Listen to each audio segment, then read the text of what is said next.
going to read this little preface paragraph.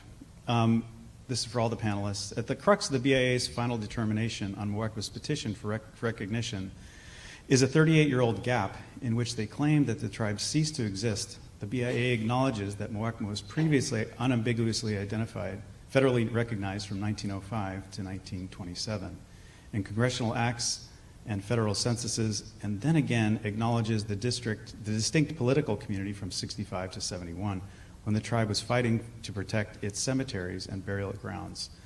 The BIA then acknowledges the tribe's existence from 1985 onwards. So I have some questions, first for Colin.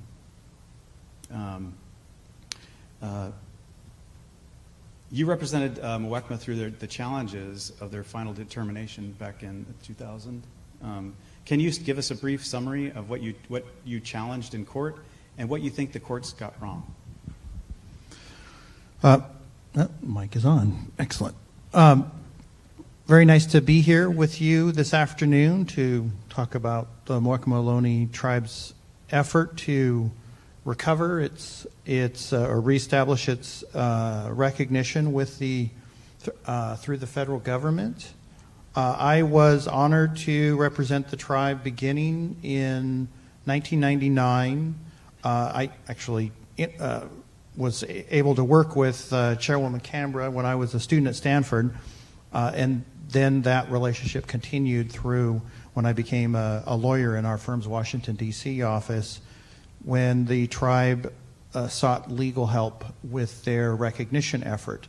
They had received in 1999 their previous recognition determination and had submitted a petition, and we filed a lawsuit in 1999 seeking a court order to direct the Department of Interior to speed up its consideration of the tribe's petition in light of the previous recognition and its request for and its entitlement, in the tribe's view, to reaffirmation.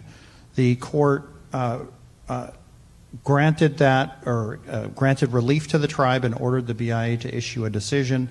The BIA ultimately did issue the decision, as we know, and we brought a second lawsuit in federal court in Washington, D.C., challenging that decision. We challenged it on a number of grounds, including that it was arbitrary and capricious, meaning not consistent with the law, not consistent with the regulatory requirements for Part 83 recognition decisions. We also challenged it as an unlawful withdrawal of the tribe's previous recognition.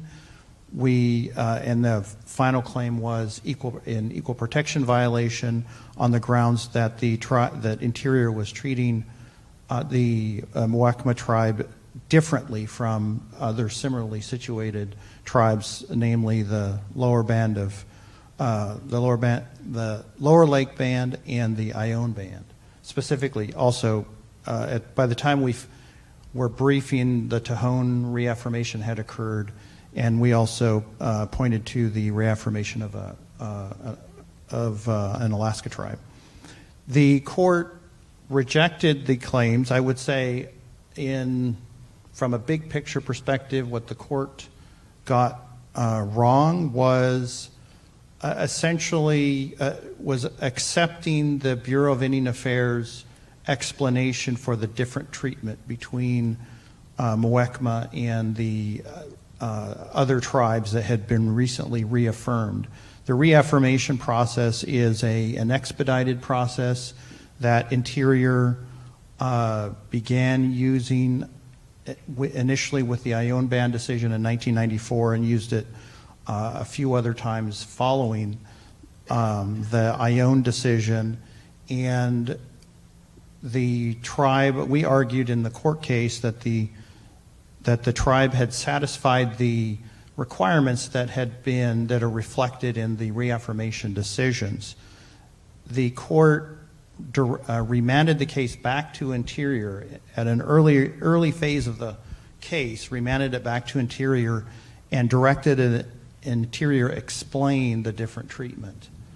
And Interior produced a 21-page explanation, which in our view were what we call post hoc explanations, explanations that do not reflect the reasoning of the agency when the time the decision is made, but are after the fact, and justifications. And we made that argument to the court. The court essentially ruled that when the court remands a case back to the agency can provide, quote, an explanation, even though it is post hoc.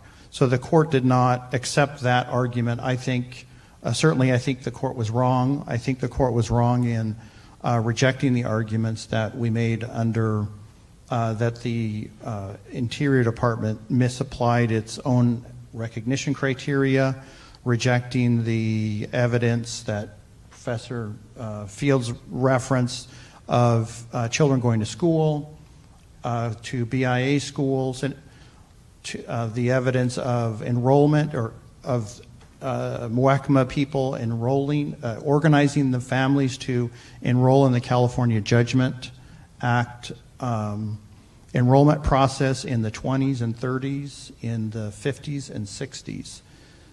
And we also argued that that Interior failed to apply its regulations that require it. Well, the regulations are very clear that conclusive proof is not required, that a reasonable likelihood that the evidence that is presented is establishes that the criterion has been satisfied. In my opinion, the final determination does not reflect application of that standard. It reflects an evidentiary standard more consistent with conclusive proof. If it's not there, I don't see it. Is essentially how the final determination reads, and I'm not going to consider the evidence of events that occurred beforehand or afterwards, or evidence of one category to satisfy evidence in another category. So in the sense that the court essentially adopted the agency's defense of its decision, I think the court got that wrong. Thank you. There's a follow-up question. I'm going to stop right there. Yeah. There's a short follow-up question. What path is open to Muwekma now, and what legal path is open to restoring their status, in your opinion? So I think Interior certainly can grant the tribe reaffirmation. Interior could also reconsider the tribe under the Part 83 process, as Alan Leventhal pointed out, and I think Professor Field pointed out.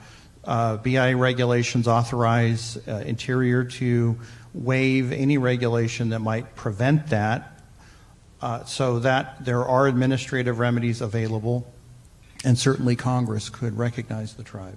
The congressional process, can you speak a little bit more about what they need to do? Well, they need to pass a bill. So we need to have a bill introduced, and it typically goes through the committee process, though not all bills go through committee, but that's what I would expect, and then it would have to be approved by the House and the Senate and signed by the President. Okay, so 3 different layers it has to go through. Right. For reaffirmation. Thank you so much.